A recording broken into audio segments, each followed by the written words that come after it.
नमस्कार दोस्तों, आपका स्वागत है आपके अपने YouTube चैनल बीपीएम नॉलेज में। आज हम लोग एसएससी के टॉप 50 क्वेश्चन करने वाले हैं, जो कि सभी एग्जामों के लिए बहुत ही महत्वपूर्ण रहने वाला है। इनमें से अगर किसी भी प्रश्नों का आंसर आपको पता है तो आप कमेंट बॉक्स में दे सकते हैं। तो चलिए आज का वीडियो शुरू करते हैं। आज का पहला क्वेश्चन है, भारत में मीठे पानी की सबसे बड़ी झील कौन सी है? भारत में मीठे पानी की सबसे बड़ी झील कौन सी है? तो यह है वुलर झील। इसका राइट आंसर ऑप्शन बी हो जाएगा। वुलर झील जो है भारत में मीठे पानी की जो है सबसे बड़ी झील है। चलिए अगला क्वेश्चन देख लेते हैं। अगला क्वेश्चन है, सल्तनत काल के दौरान दीवान ए अर्ज विभाग किसके पास था? सल्तनत काल के दौरान दीवान ए अर्ज विभाग किसके पास था? तो यह था सैन्य के पास। इसका राइट आंसर ऑप्शन बी हो जाएगा। सैन्य के पास जो है सल्तनत काल के दौरान जो है दीवान ए अर्ज विभाग जो है था। चलिए अगला क्वेश्चन देख लेते हैं। अगला क्वेश्चन है, पिट्टी द्वीप पक्षी अभ्यारण्य कहाँ स्थित है? पिट्टी द्वीप पक्षी अभ्यारण्य कहाँ स्थित है? तो यह लक्षद्वीप में। इसका राइट आंसर ऑप्शन डी हो जाएगा। लक्षद्वीप में जो है पिट्टी द्वीप जो है पक्षी अभ्यारण्य स्थित है। चलिए अगला क्वेश्चन देख लेते हैं। अगला क्वेश्चन है, वर्ल्ड इकोनॉमी आउटलुक का प्रकाशन निम्नलिखित में से किस संस्थान द्वारा किया जाता है? वर्ल्ड इकोनॉमिक आउटलुक का प्रकाशन निम्नलिखित में से किस संस्थान द्वारा किया जाता है? तो ये किया जाता है अंतर्राष्ट्रीय मुद्रा कोष द्वारा। इसका राइट आंसर ऑप्शन सी हो जाएगा। अंतर्राष्ट्रीय मुद्रा कोष द्वारा जो है वर्ल्ड इकोनॉमी की जो है आउटलुक का प्रकाशन जो है किया जाता है। चलिए अगला क्वेश्चन देख लेते हैं। अगला क्वेश्चन है, वह क्रिया जिसमें एक आर्किड अधिपादप की तरह एक वृक्ष पर आता है क्या कहलाता है? वह क्रिया जिसमें एक आर्किड अधिपादप की तरह एक वृक्ष पर आता है क्या कहलाता है? तो यह कहलाता है सहभोजिता। इसका राइट आंसर ऑप्शन बी हो जाएगा। सहभोजिता जो है वह जो एक आर्किडीज जो है अधिपादप की तरह जो है एक वृक्ष पर आता है। चलिए अगला क्वेश्चन देख लेते हैं। अगला क्वेश्चन है, प्राचीन भारत में जंगलवासी किस नाम से जाने जाते थे? प्राचीन भारत में जंगलवासी किस नाम से जाने जाते थे? तो ये निषाद के नाम से। इसका राइट आंसर ऑप्शन सी हो जाएगा। निषाद के नाम से जो है भारत में जंगलवासी जो है जाने जाते थे। चलिए अगला क्वेश्चन देख लेते हैं। अगला क्वेश्चन है, भारत के निम्नलिखित राज्यों में से किसमें डेवला दर्रा स्थित है? भारत के निम्नलिखित राज्यों में से किसमें डेवला दर्रा स्थित है? तो यह हिमाचल प्रदेश में। इसका राइट आंसर ऑप्शन सी हो जाएगा। हिमाचल प्रदेश में जो है डेवला दर्रा स्थित है। चलिए अगला क्वेश्चन देख लेते हैं। अगला क्वेश्चन है, निम्नलिखित में से किस पादप के परागकण एलर्जी कारक है? निम्नलिखित में से किस पादप के परागकण जो है एलर्जी का कारण है? तो यह पार्थोनियम। इसका राइट आंसर ऑप्शन सी हो जाएगा। पार्थोनियम जो है किस पादप के जो है परागकण एलर्जी का कारक है। चलिए अगला क्वेश्चन देख लेते हैं। अगला क्वेश्चन है, निम्नलिखित में से कौन सा जाइलम का भाग नहीं है? निम्नलिखित में से कौन सा जाइलम का भाग नहीं है? तो यह चालनी नलिका है। इसका राइट आंसर ऑप्शन सी हो जाएगा। चालनी नलिका जो है यह जाइलम का भाग नहीं है। चलिए अगला क्वेश्चन देख लेते हैं।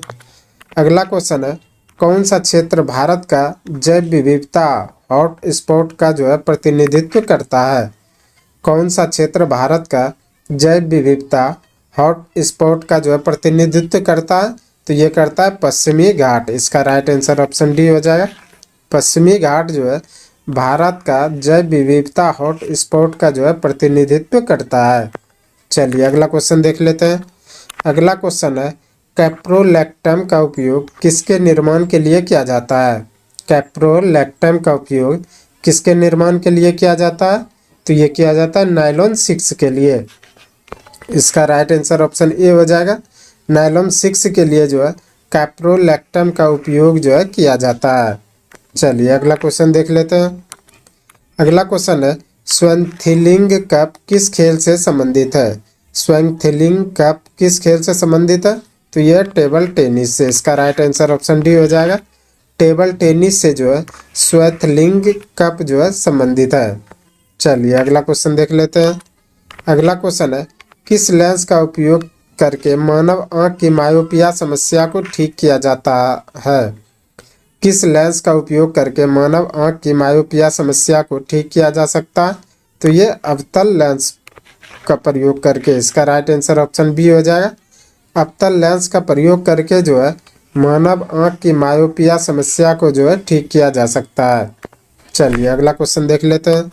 अगला क्वेश्चन है, निम्न में से कौन सी वस्तु हड़प्पा शवस्थल से प्राप्त नहीं हुआ है? निम्न में से कौन सी वस्तु हड़प्पा शवस्थल से प्राप्त नहीं हुआ?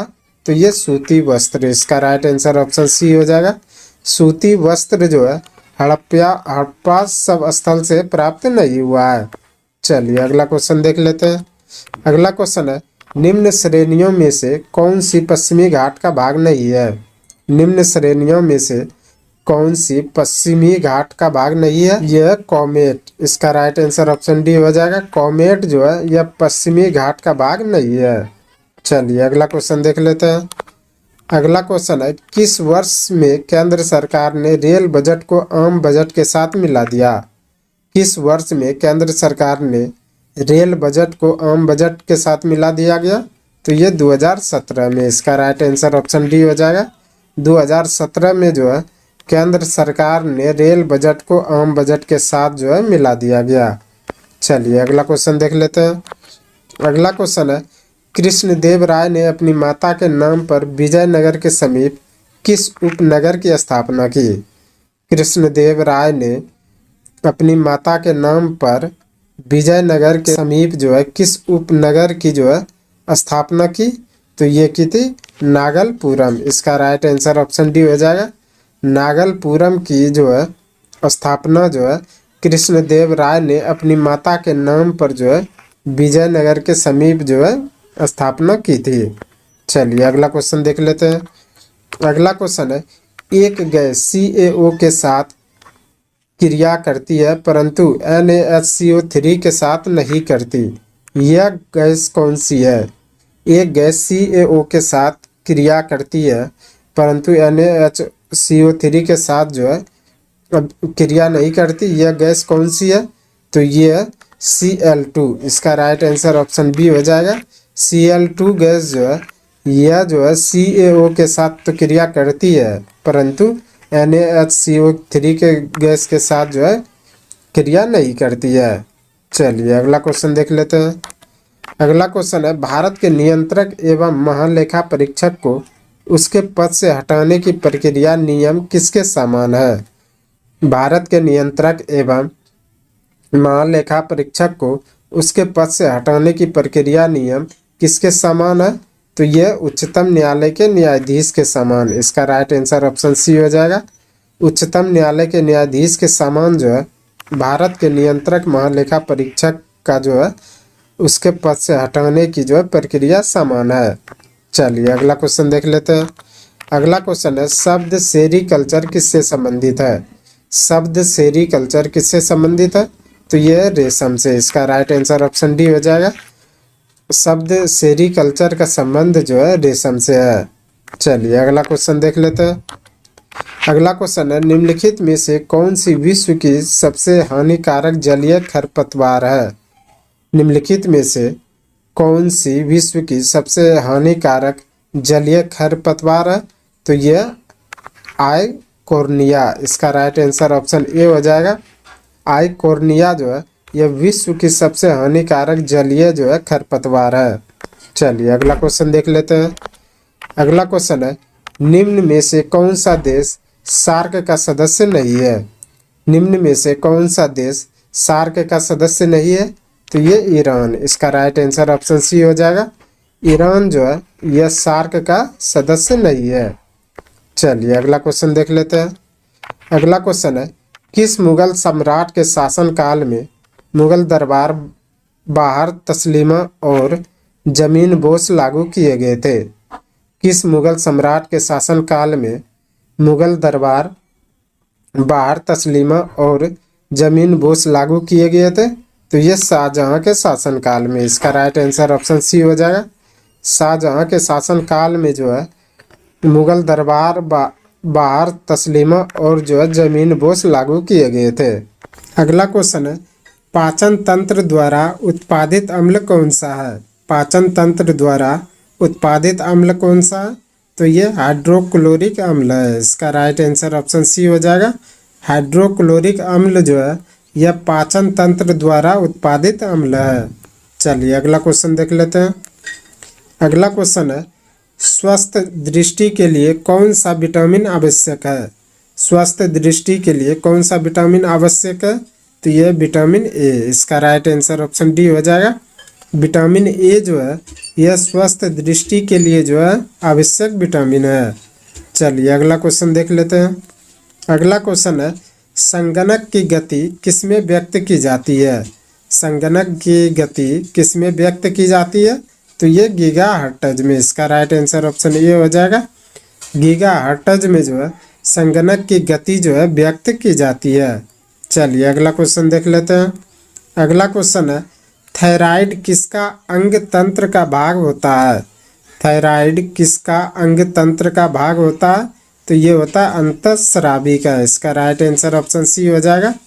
अंतःस्रावी का जो है थायराइड अंग जो है तंत्र भाग होता है। चलिए अगला क्वेश्चन देख लेते हैं। अगला क्वेश्चन है, सॉल्क टीका किस बीमारी के लिए होता है? सॉल्क टीका किस बीमारी के लिए होता है? तो ये होता है पोलियो के लिए। इसका राइट आंसर ऑप्शन डी हो जाएगा। पोलियो के लिए जो है सॉल्क टीका जो है दिया जाता है। चलिए अगला क्वेश्चन देख लेते हैं। अगला क्वेश्चन है, निम्न में से कौन एक प्रतिजैविक है? निम्न में से कौन एक प्रतिजैविक है? तो ये है कैरोटीनोइड। इसका राइट आंसर ऑप्शन डी हो जाएगा।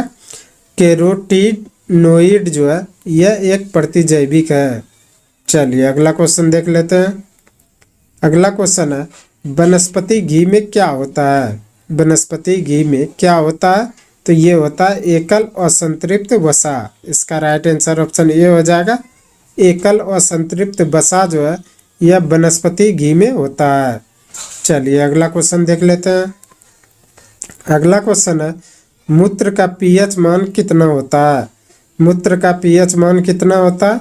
तो ये होता है 6। इसका राइट आंसर ऑप्शन सी हो जाएगा। 6 जो है यह मूत्र का पीएच मान होता है। चलिए अगला क्वेश्चन देख लेते हैं। अगला क्वेश्चन है, रेशम किसके द्वारा उत्पन्न किया जाता है? रेशम किसके द्वारा उत्पन्न किया जाता है? तो ये किया जाता है रेशम के कीड़े के प्यूपा से। इसका राइट आंसर ऑप्शन बी हो जाएगा। रेशम के कीड़े के प्यूपा से जो है रेशम जो है उत्पन्न किया जाता है। चलिए अगला क्वेश्चन देख लेते हैं। अगला क्वेश्चन है, मोबाइल सेल फोन के काम करने के लिए निम्न में से कौन सा आवश्यक है? मोबाइल सेल फोन के काम करने के लिए निम्न में से कौन सा अति आवश्यक है? तो यह उपर्युक्त में से सभी। इस क्वेश्चन का राइट आंसर ऑप्शन डी हो जाएगा।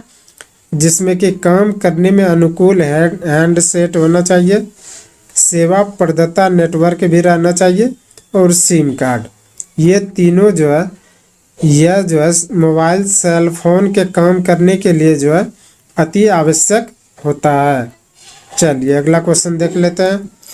अगला क्वेश्चन है, कौन से पर्सनल कंप्यूटर के कुंजी पटल की कुंजी पारंपरिक टाइपराइटरों में उपलब्ध नहीं है? कौन से पर्सनल कंप्यूटर के कुंजी पटल की कुंजी परंपरागत टाइपराइटरों में उपलब्ध नहीं है? तो यह एंटर। इसका राइट आंसर ऑप्शन सी हो जाएगा। एंटर जो है यह जो है पर्सनल कंप्यूटर के कुंजी पटल की कुंजी पारंपरिक जो है टाइपराइटरों में उपलब्ध नहीं होता है। चलिए अगला क्वेश्चन देख लेते हैं। अगला क्वेश्चन है, निम्नलिखित शब्दों में से कौन सा शब्द इंटरनेट कार्य प्रणाली से संबंधित है? निम्नलिखित शब्दों में से कौन सा शब्द जो है इंटरनेट कार्य प्रणाली से संबंधित है? तो यह उपर्युक्त में से सभी। इसका राइट आंसर ऑप्शन डी हो जाएगा। जिसमें कि www, HTTPS और जो है ईमेल, ये तीनों जो है यह इंटरनेट कार्य प्रणाली से जो है संबंधित है। चलिए अगला क्वेश्चन देख लेते हैं। अगला क्वेश्चन है, किस रक्त वर्ग के व्यक्ति सर्वदाता यानी कि यूनिवर्सल डोनर जो है कहलाते हैं। किस रक्त वर्ग के व्यक्ति सर्वदाता यानी कि यूनिवर्सल डोनर जो है कहलाते हैं? तो ये कहलाते हैं ओ। इसका राइट आंसर ऑप्शन सी हो जाएगा। ओ ग्रुप के जो है यह जो है सर्वदाता होता है, यानी कि सबको दान दे सकता है, जिसे कि यूनिवर्सल डोनर कहा जाता है। चलिए अगला क्वेश्चन देख लेते हैं। अगला क्वेश्चन है, तने की कटाई का प्रयोग निम्नलिखित में से किसे पुनः उगाने के लिए किया जाता है? तने की कटाई का प्रयोग निम्नलिखित में से किसे पुनः उगाने के लिए किया जाता है? तो ये किया जाता है गन्ने का। इसका राइट आंसर ऑप्शन डी हो जाएगा। गन्ने को पुनः उगाई के लिए जो है तने की कटाई का प्रयोग किया जाता है। चलिए अगला क्वेश्चन देख लेते हैं। अगला क्वेश्चन है, दूध के फटने पर कौन सा एसिड उत्पन्न होता है? दूध के फटने पर कौन सा एसिड उत्पन्न होता है? तो ये होता है लैक्टिक एसिड। इसका राइट आंसर ऑप्शन सी हो जाएगा। लैक्टिक एसिड जो है यह दूध के फटने पर जो है उत्पन्न एसिड होता है। चलिए अगला क्वेश्चन देख लेते हैं। अगला क्वेश्चन है, संतरे किसके प्रबल स्रोत हैं? संतरे किसके प्रबल स्रोत हैं? तो ये विटामिन के। इसका राइट आंसर ऑप्शन डी हो जाएगा। संतरे जो है विटामिन के प्रबल स्रोत हैं। चलिए अगला क्वेश्चन देख लेते हैं। अगला क्वेश्चन है, इनमें से कौन सा रोग मच्छरों से होने वाला रोग नहीं है? इनमें से कौन सा रोग मच्छरों से होने वाला रोग नहीं है? तो ये घेंघा। इसका राइट आंसर ऑप्शन डी हो जाएगा। घेंघा जो है यह मच्छरों से होने वाला रोग नहीं है, यह आयोडीन से होता है। तो इसको भी याद रखिएगा, घेंघा जो है आयोडीन की कमी से होने वाला रोग है। चलिए अगला क्वेश्चन देख लेते हैं। अगला क्वेश्चन है, किस यंत्र से विद्युत धारा का मापन करते हैं? किस यंत्र से विद्युत धारा का मापन करते हैं? तो ये अमीटर से। इसका राइट आंसर ऑप्शन डी हो जाएगा। अमीटर से जो है यह विद्युत धारा मापन करते हैं। चलिए अगला क्वेश्चन देख लेते हैं। अगला क्वेश्चन है, डायनमो वह यंत्र है जो किसको किस में परिवर्तित करता है? डायनमो वह यंत्र है जो किसको किस में परिवर्तित करता है? तो ये करता है यांत्रिक ऊर्जा को विद्युत ऊर्जा में। इसका राइट आंसर ऑप्शन बी हो जाएगा। डायनमो जो है यह यांत्रिक ऊर्जा को विद्युत ऊर्जा में परिवर्तित करता है। चलिए अगला क्वेश्चन देख लेते हैं। अगला क्वेश्चन है, गैल्वेनीकृत लौह चादरों पर किसकी परत चढ़ी होती है? गैल्वेनीकृत लौह चादरों पर किसकी परत चढ़ी होती है? तो ये चढ़ी होती है जस्ता की। इसका राइट आंसर ऑप्शन सी हो जाएगा। जस्ता की परत जो है गैल्वेनीकृत जो है लौह चादरों पर जो है चढ़ी होती है। चलिए अगला क्वेश्चन देख लेते हैं। अगला क्वेश्चन है, पृथ्वी में उपलब्ध सबसे कठोरतम पदार्थ कौन सा है? पृथ्वी में उपलब्ध सबसे कठोरतम पदार्थ कौन सा है? तो यह हीरा। इसका राइट आंसर ऑप्शन बी हो जाएगा। हीरा जो है पृथ्वी में उपलब्ध जो है सबसे कठोरतम पदार्थ है। चलिए अगला क्वेश्चन देख लेते हैं। अगला क्वेश्चन है, वॉशिंग सोडा किसका सामान्य नाम है? वॉशिंग सोडा किसका सामान्य नाम है? तो यह सोडियम कार्बोनेट का। इसका राइट आंसर ऑप्शन सी हो जाएगा। सोडियम कार्बोनेट को जो है वॉशिंग सोडा के नाम से जाना जाता है। चलिए अगला क्वेश्चन देख लेते हैं। अगला क्वेश्चन है, भाप के इंजन का आविष्कार किसके द्वारा किया गया है? भाप के इंजन का आविष्कार किसके द्वारा किया गया है? तो ये जेम्स वाट के द्वारा। इसका राइट आंसर ऑप्शन ये हो जाएगा। जेम्स वाट के द्वारा जो है भाप के इंजन का आविष्कार किया गया है। चलिए अगला क्वेश्चन देख लेते हैं। अगला क्वेश्चन है, संक्षिप्त रूप PSLV का क्या अर्थ होता है? संक्षिप्त रूप PSLV का अर्थ क्या होता है? तो ये होता है पोलर सैटेलाइट लॉन्च व्हीकल। इसका राइट आंसर ऑप्शन डी हो जाएगा। पोलर सैटेलाइट लॉन्च व्हीकल जो है यह PSLV का जो है अर्थ होता है। चलिए अगला क्वेश्चन देख लेते हैं। अगला क्वेश्चन है, जब किसी माध्यम का ताप बढ़ता है तो उस माध्यम में प्रकाश का वेग क्या होगा? जब किसी माध्यम में ताप बढ़ता है तो उस माध्यम में प्रकाश का वेग क्या होगा? तो ये अपरिवर्तित रहता है। इसका राइट आंसर ऑप्शन सी हो जाएगा। जब किसी माध्यम में ताप बढ़ता है तो प्रकाश का वेग जो है अपरिवर्तित रहता है। चलिए अगला क्वेश्चन देख लेते हैं। अगला क्वेश्चन है, मुख्यतः कौन सी गैस ग्लोबल वार्मिंग के लिए जिम्मेदार है? मुख्यतः कौन सी गैस ग्लोबल वार्मिंग के लिए जिम्मेदार है? तो ये कार्बन डाइऑक्साइड। इसका राइट आंसर ऑप्शन ये हो जाएगा। कार्बन डाइऑक्साइड गैस जो है यह ग्लोबल वार्मिंग के लिए जो है जिम्मेदार गैस है। चलिए अगला क्वेश्चन देख लेते हैं। आज का अंतिम क्वेश्चन है, निम्न में से किस में अपरंपरागत ऊर्जा का स्रोत का उपयोग होता है? निम्न में से किस में अपरंपरागत ऊर्जा स्रोत का जो है उपयोग होता है? तो ये होता है सौर लालटेन में। इसका राइट आंसर ऑप्शन सी हो जाएगा। सौर लालटेन में जो है अपरंपरागत ऊर्जा स्रोत का जो है उपयोग होता है। आज के लिए बस इतना ही। हमें उम्मीद है कि ये वीडियो आपको पसंद आया होगा। अगर पसंद आया तो प्लीज़ लाइक, कमेंट, शेयर और चैनल को सब्सक्राइब जरूर करें। धन्यवाद।